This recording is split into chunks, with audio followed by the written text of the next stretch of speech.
За замдан шатраар дарга одоо эдийн засаг улс төрийн ээдрээтэй цаг үед ерөнхий сайдаар сонгогдох гэж байна. За замдан шатраар дарга бол өөрөө их хурлын дарга хийж байсан хүний бол маш давуу тал гэж харж байж байгаа. Ийм учраас таныг одоо бүрэн дэмжиж байгаа. Ингээд гишүүдтэй тохирдуулахгүй хэдэн асуулт асууя гэж бодож байна. За үг хэлсэн хүн бүрэлд дуу нэгтэйгээр ард түмний амьдрал дөрөөцнийг хэлж байна. Хүн амын тодорхой хэсэг ядуурлын тойрогт бодтой орсныг хэлж байна. Та ядуурлын тойрогоос иргэдээ гарах гарцыг юу гэж харж байгаа вэ? Ерөнхий сайд болоод иргэдээ ядуурлаас гарах чиглэлд хамгийн түрүүнд ямар алхам хийх вэ? Ер нь засгийн газраас авч хэрэгжүүлэх бодлогоо та эренбэлсэн байгаа юу гэдэг нэгдүгээр багц асуултыг асууя. За хоёрт нь та улсын их хурлын дарга байх үедээ Япон руугаа хөгжиж гэдэг мөрөөлөг гаргаж олон эрдэмтэд судлаачид за дуршлагатай хүмүүстэй ажил хэрэгч уулзалт, ярилцлага, хэлцүүлэг хийж байсныг би одоо сайн санаж байгаа. Тэндээс та яг юу сурч авсан бэ? Ерөнхий сайд болоо тэр сурсан зүйлээсээ тодорхой ямар арга хэмжээ авч хэрэгжүүлэхээр төлөвлөж байна вэ?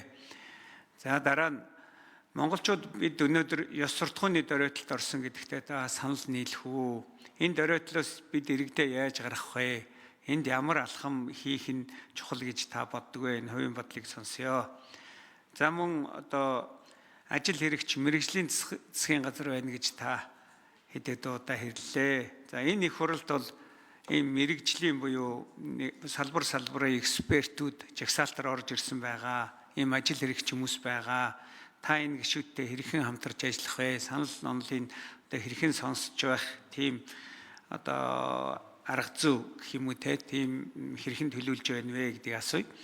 За эцэст нь бол энэ оюун эрдэнэ сайд маань 2026 оныг боловсролыг дэмжих жил болгон зарласан. Энд одоо олон мянган багш нар их баяртай байсан. За түрүү зулфахаар гишүүн тэргүүд хэдэн хүмүүс энэ боловсролын жилд хөрөнгө оруулалтыг асахгүй үстэй гэж асуулаа. Таач одоо улс орны үндсэн үндэс бол боловсролоос бид нар хөрөнгө оруулалтаа асахгүй гэж хэлж байна. Үүн дээрээ та баттаа зогсож чадна үстэй гэдгийг бас нэгтэлж асууя. За бид бол одоо сургуулийн багт одоо хүртээмж чанарын талаар сургалт одоо чанартай явуулах нөхцөл бүрдээгүй байна гэ 108 сургууль 95 цэцэрлэгийг ойрын 3 жилд за мөн насжилттай холбоотой 60 гаруй сургууль цэцэрлэг барихаар төлөвлөсөн мөн 14,000 багш дутагдана гэсэн тооцоо судалгааг бид нэг хийчээд за ер нь боловсролын реформ бол сургуулийн реформоос эхэлнэ. Тэгээд сургууль дээр хийх юм дэлгэрэнгүй судалгаануудыг хийсэн байгаа. За энэтэй хариулт аваад дараа нэмэлт асуулт асууя. За зандарч дээр дараагийн микрофоныг өгье. За гал өдрөх гишүүний асуултанд хариулъя. За ядуурлаас гарах жорвол маш энгийн ойлгомжтой хөдөлмөр эрхлэлтийг дэмжих явдлаа. Халамжаар биш хөдөлмөрөөр ажил эрхлэлтийг дэмжиж ядуурлаас гарнаа. Ажил эрхлэлтийг дэмжих бол ажил олгогчийг дэмжиж, ажлын байр бий болгож, ажил олгогч баялаг бүтээгчдэд дэмжиж энэ ажлын байр бий болно. Энийг нэг талаасаа бас Японы хөгжлийн загвар гэж нэрлэдэг. Үндэсний үйлдвэрлэлд дэмжих зохис бодлогын хэлбэрийг. Нөгөө талаасаа энэ одоо эдийн засгийн бодлогын зөвлөл Япон загвар бол дотоод нэмэн өртөг бий болгох чанар сахилга бот инновац тулгуурлах явдал төрн ил тод хувийн хөвчлөний хүчрэхийг иргэдний өндөр босролтой нийгэм нэв нэгдэлтэй байх загварыг Япон загвар гэдэг. Популизмаар биш доктортой бодлогоор энэ замд гарна. Ядуурлаас гарах эхний алхуудыг ирэмблүүл одоо энэ ажил эрхлэлтийг дэмжих, ажил орлогын их усрыг нэмэгдүүлэх, боловсрол эрүүл мэндийг хүртээмжийг сайжруулах, энэ боловсрол бол энэ ажил эрхлэлтийг дэмжих ажил орлоготой байх юм бас нэг нөгөөдлийнх нь үндэс нь нийгмийн хамгааллын системийг шинжлэх, халамжаас хөдөлмөр чилжих, иргэдийн амьдралыг сайжруулах суур нөхцөл нь бол орлого нэмэгдүүлэх явдал юм. Ийм учраас энэ боловсролыг дэмжих жил болгонд зарласан нь эцсийн дүндээ ажил эрхлэлтийг дэмжих боловсролыг илүү прагматик одоо нөгөө стомор гэдэг шиг хар шармуур гүйдэг биш ажил эрхлэлтийг дэмждэг энэ боловсролын тогтолцоо зөвхөн онлайн биш ийм боловсролын тогтолцоо энэ уйлджээж нөгөө Япон руугаа хөгжиж гэдэг загвар маань шийдэгдэн. Энэний хамгийн бас нэг Японд Азийн соёлын загвар бол энэ ёс суртахууны дороод ёс суртахууны боловсролын талаар та бид хоёр хэрэлдэж ирсэн.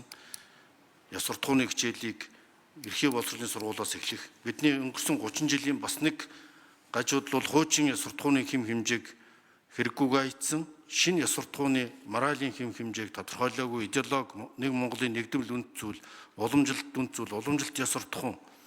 Энэ үнд зүйлүүд хаягдаж удаг ёс гээгдэж байгаа явдал бол нийгмийн ёс суртахууны дороотлын хамгийн гамшиг мөн. Ийм учраас хүний хөгжил бол манай засгийн газрын хамгийн том мега төсөл байх болно. Хүний хөгжил бол ёс суртахуун, боловсрол, эрүүл мэнд. Хүн хүчтэй, хөгжилтэй байж улс мега хүчрэх болно. Монгол улс дахин хүчрэх болохын тулд Монгол хүн илүү хүчрэх ёс суртахуунтай эцэг үг дээдсийнхаа үнд зүйл эх орон үзэлтээр тулгуурсан нэг Монгол нэгдмэл үнд зүйлтэй байх явдал юм аа. Энэ бол боловсролын реформоор боловсролыг дэмжиж илүү үр дүнтэй хэрэгжихэд таныг бас энэ чиглэлийн эксперт мэргэжилтний хувьд идэвхтэй хамтран ажиллана гэдэгт итгэж байна. Засгийн газар бол хариуцлагатай байх явдал,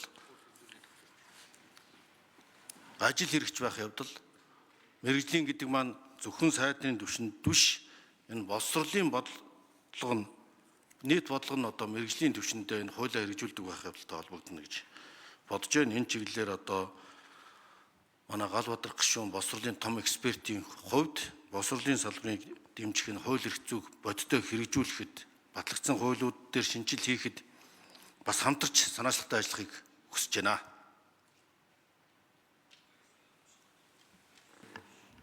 За Галбаатар гишүүн нэмж тодруулъя. За баярлалаа, их тодорхой хариултууд авлаа. За тэгэд та эх 7 хоногоос ерөн төсвийн тодтол хийнэ гэж бас хэлсэн. За тэр ажлын хэсэгт би бас орох саналтай байна. За боловсролын эх 26 оны төсвийн төлөвлөгөө, хөгжлийн төлөвлөгөөнд бас хэд хэдэн зүйлүүд маань, сургууль барих зүйлүүд маань шат дараатаа бас орсон байгаа. Тэгээд тэр чиглэлээр бол бас тайлбараа хийж оролцоо гэж ингэж бодож байна. Тэгээд танд ажлын амжилт хүсье. Тэгээ ялангуяа энэ боловсролын чиглэлд хийх энэ бодлогыг таныг ингээд саний хэлсүүгүүд маш их хүчтэй сэтэл төрүүлж байна. За ингээд таныг их боловсролд хийх их өөрчлөлтийг манлайлж ажиллахыг танд хүсэж байна. За ажлын амжилт хүсье, баярлалаа. За